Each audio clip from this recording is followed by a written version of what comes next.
While politicians attend summits, while allies fly private jets, while press conferences promise stability, over 50 active armed conflicts are burning across Africa right now. This is not rumor. This is not exaggeration. Villages are vanishing. Children are fleeing. Entire regions are collapsing. And the world calls it complex. But let's say it clearly. Africa is under siege, from within and from forces beyond its borders. The question is not whether Africa is at war. The question is, who is benefiting from permanent instability? This is Kann Media Group, and this is part 1 of 50 active wars in Africa.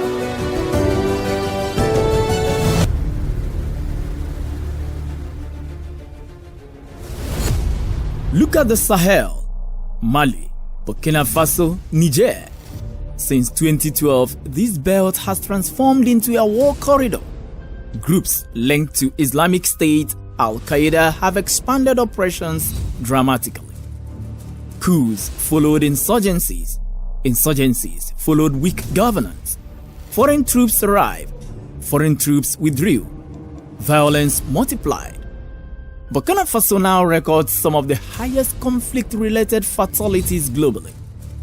Ask yourself, after a decade of counter-terror operations, why is the map redder than ever?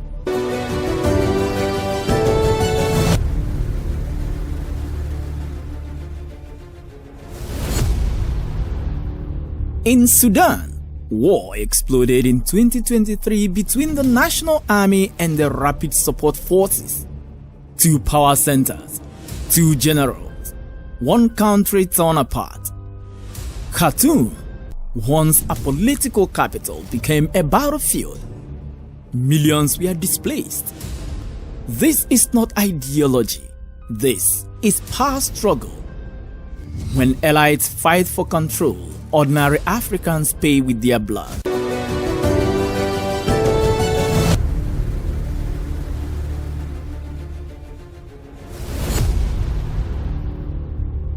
In Ethiopia, the Tigray War officially paused, but tension simmers beneath the surface.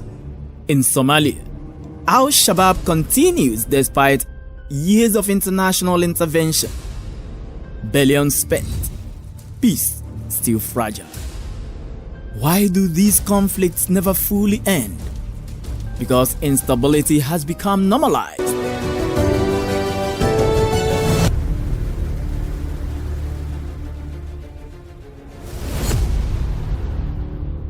In Eastern Democratic Republic of Congo, armed groups fight over territory rich in cobalt, gold and coltan. Global supply chains depend on these minerals, yet the communities sitting on that wealth remain among the poorest on earth. 6 million deaths since the late 1990s, and still minimal global outreach. When minerals matter more than people, conflict becomes profitable.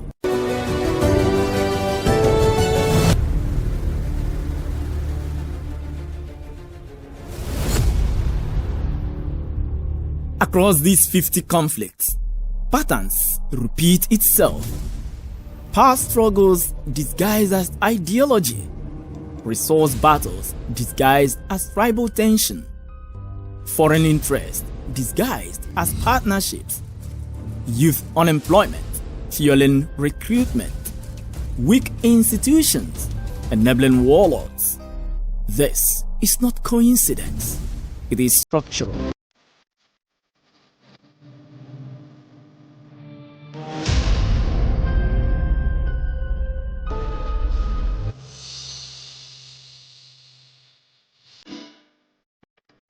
Africa is not cursed.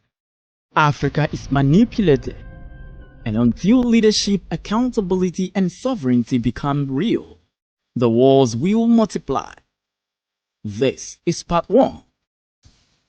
In part 2, we will expose North African instability, separatist conflicts, and the growing role of private military actors. If you believe Africa deserves peace, don't just watch, engage, question, share. This is Kann Media Group. We do not whisper, we confront.